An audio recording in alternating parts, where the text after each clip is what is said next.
Hello? Yes, this is Jack Miller. I just missed a call from this number. Yes, sir. My name is Jeremy Rowland. I'm the highway patrol captain out of Midland. I had a message to give you a call.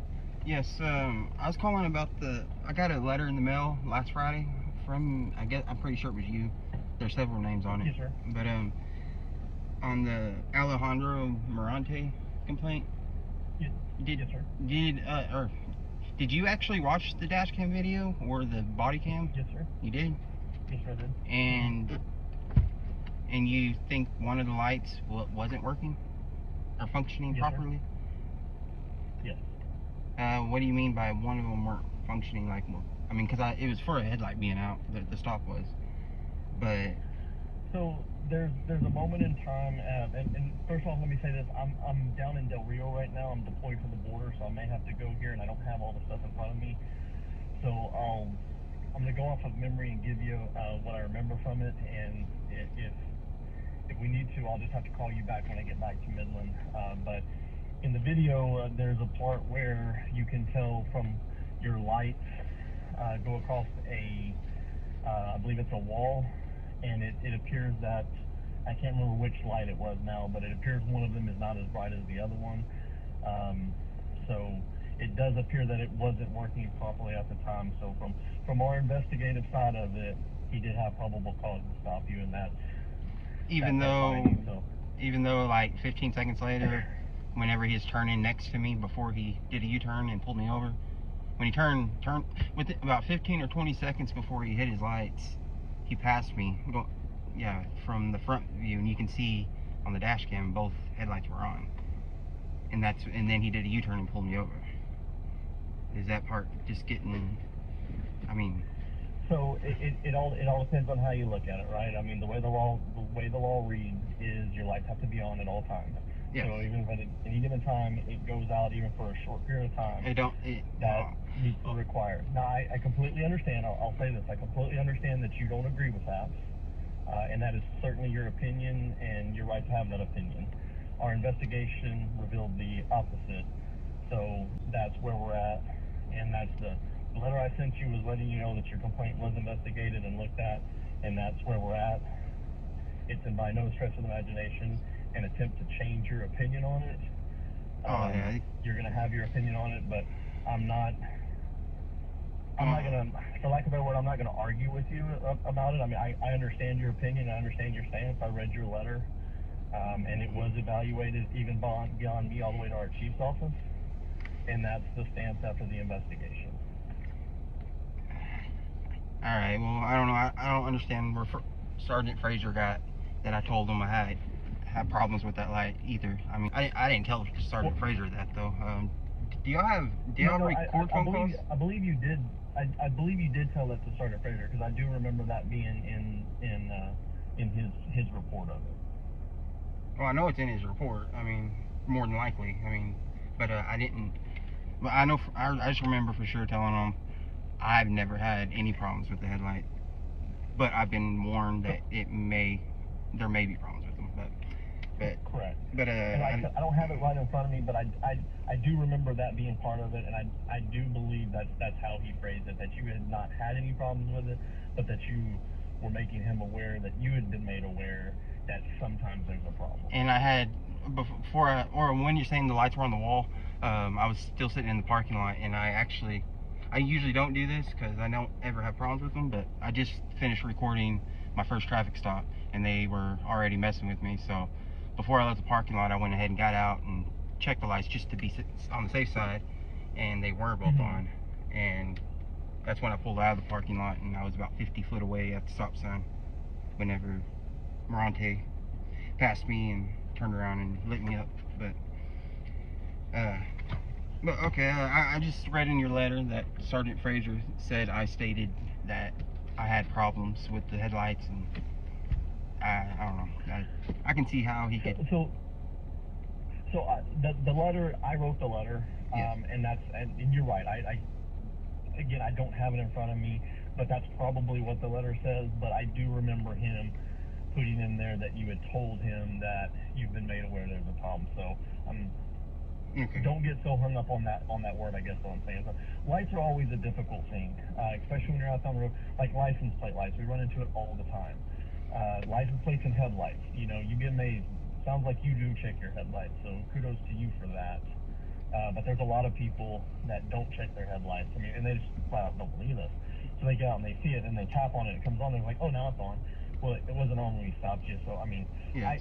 I get where we're at. You contend that it was on, Trooper contends it was off.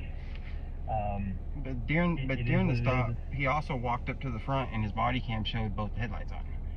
And he walked around and looked at it, and then he walked back, and I don't know, 15 seconds before he turned his lights on, they were on his dash cam. Then he pulled me over, and then during it, he walked up to the front and they were on. And my big problem is then he pulled me out, and then I had to wait for K9 to get there and all that. And yeah, you're not supposed to have. They're not supposed to. No, I understand. Reading your letter, I could understand your frustration, and I hear you. I hear where you're coming from, but I can't prove that light was on or off, and you can't prove 100% that light was on or off. So.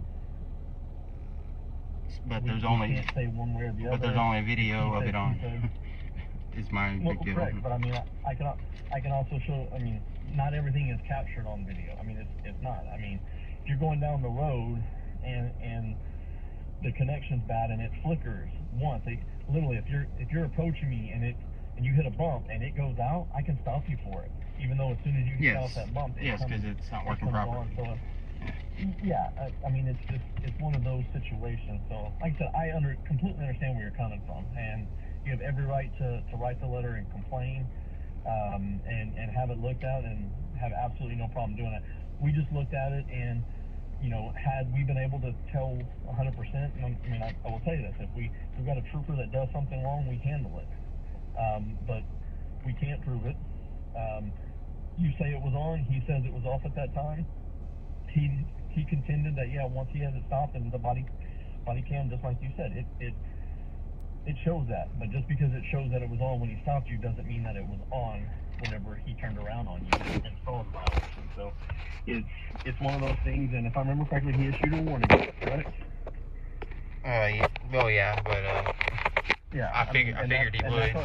I mean, considering it was on the whole time, but I figured he would give just a warning, but.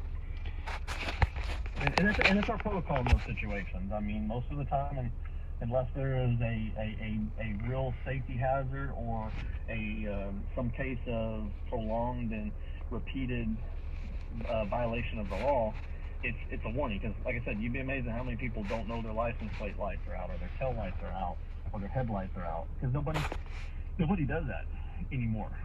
Yeah. Well, I wish everybody would, because I think if everybody did that, we would have to make that traffic stop less, you know. But I mean, and you'd be amazed at how many crashes are caused by somebody not having their lights on, especially because in their mind their vehicle has, like Fords.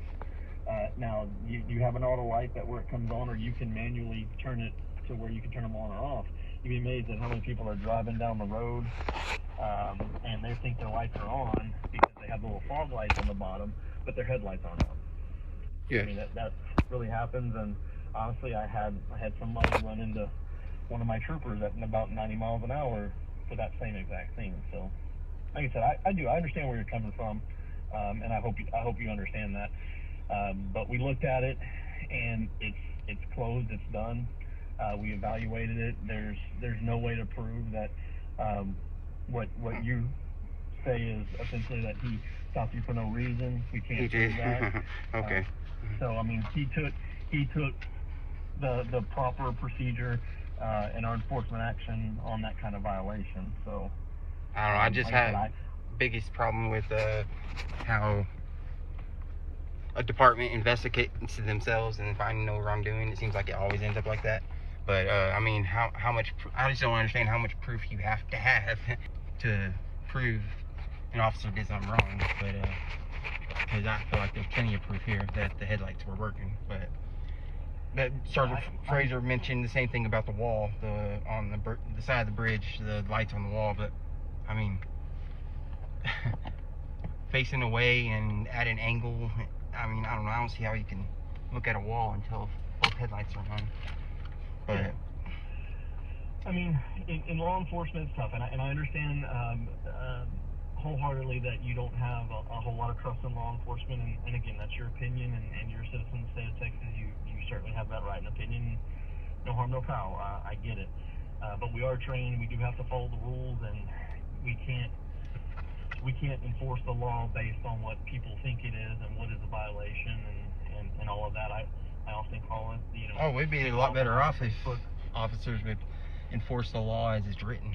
I mean, that's where I run into most problems. Acting like they don't know or they really don't know is two different stories. But yeah, if all officers knew the law and went by it 100% as it's written, then I know I'd be in a whole lot better situation and have a whole lot more trust for law enforcement. But yeah.